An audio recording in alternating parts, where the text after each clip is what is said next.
Hello and welcome. My name is Sunshine Amos, the CEO and Project Manager, Sunshine Resources.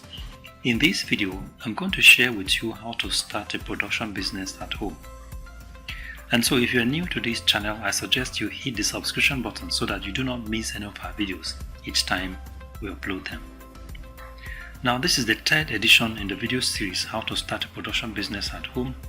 In the first edition, we looked at skill acquisition as a very important thing you need to do if you want to go into production business. And since these skills are not found in our schools or educational textbooks, then you have to find a way to acquire them, such as visiting our YouTube channel. In the second edition, we talked about building your skills from home. Now, developing your skill from home as part of the very easy way to master the art and craft of production business. In that way, you domesticate the skill, you make the skill part of your daily routine, and by so doing, at any point you want to turn your skill into a commercial skill and make money out of it, it becomes a lot easier for you. In today's edition, we will be talking about the conditions for starting a production business. Now, having said this, it is important that I do this or say this because I've seen a lot of young graduates make this mistake. We all know that going by the structure of education we received, 99.9% of young graduates look for paid employment. But unfortunately, these so-called white-collar jobs are no longer available. And so you find young school leavers spend 5 years, 10 years, 15 years, or even 20 years looking for jobs that are not available. At some point in time, they become frustrated, dejected, and rejected. They become emotionally demoralized and psychologically broken.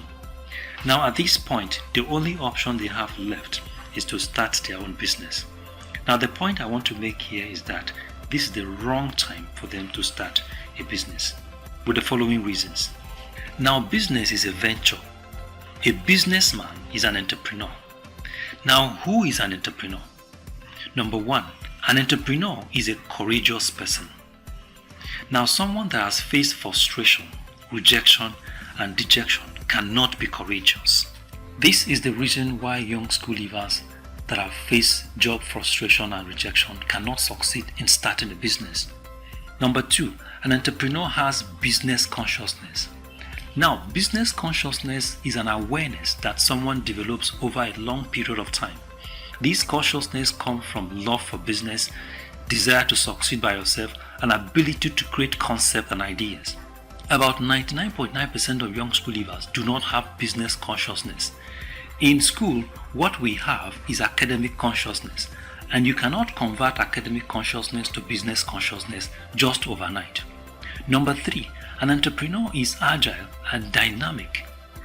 An entrepreneur quickly sees a problem and think of how to convert that problem into an opportunity to make money. This is one characteristic of an entrepreneur that makes him unique. When people see problems and they complain, a good entrepreneur does not see the problem. What he sees is the opportunity around the problem, which is the solution to the problem itself that can be translated into wealth.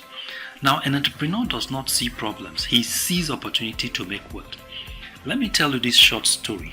A company manager sends a marketer to a village to go and explore the village and find out if he can sell shoes to them.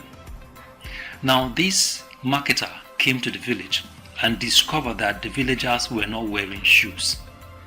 To him, he was very surprised that these villagers do not wear shoes, and so he doesn't see any opportunity there. So he went back to the manager to tell him that it is not possible to sell shoes to them because the villagers do not wear shoes. And so the manager picked another marketer and sent to the village. Now, when the new marketer get to the village, he was so excited when he noticed that the villagers were not wearing shoes. To him, this, he said, is an opportunity for me to make money. So the first thing he did was to go to the king.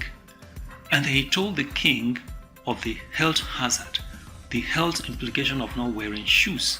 And so he gave the king a pair of shoes to wear free of charge. And so when the king wore these shoes and it was very fitting, the king himself decided to buy a pair of shoes.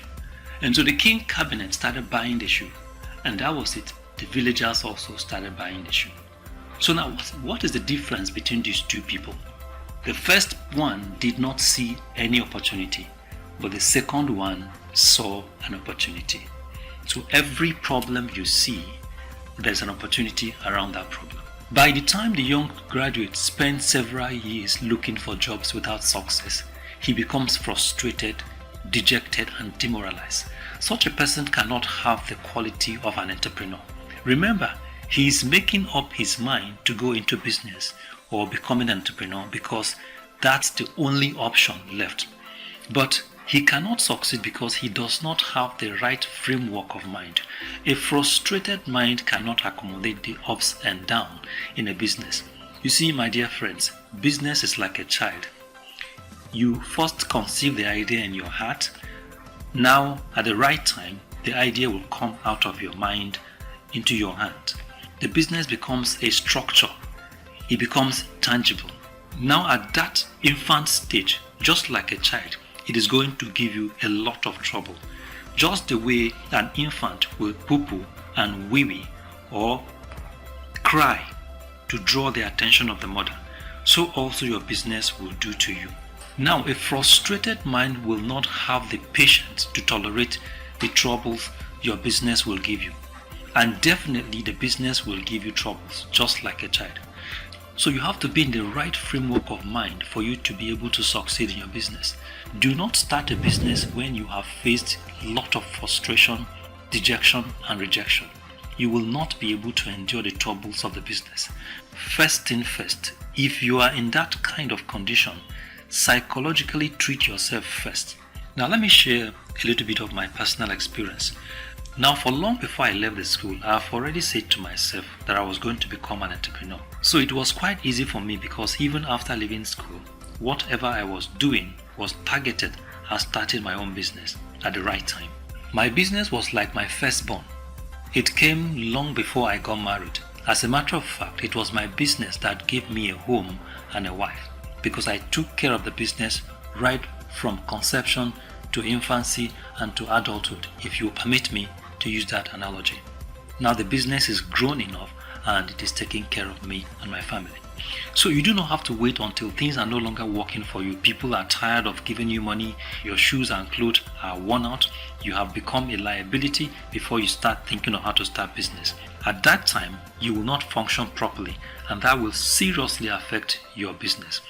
As a matter of fact, when you start your business that way, and your business start giving you trouble, which of course is going to give you trouble, you will consider suicide as the next option because you must have been fed up with wahala, that is troubles of life. So thank you very much for watching and God bless. If you like this video, give us a thumbs up and subscribe to our YouTube channel. You can visit our website on www.sunshineresources.org.ng. You can visit our YouTube channel on youtube.com/c/Sunshine Resources SRTV. You can also follow us on our Facebook page on Sunshine Resources. Thank you very much for watching and God bless you.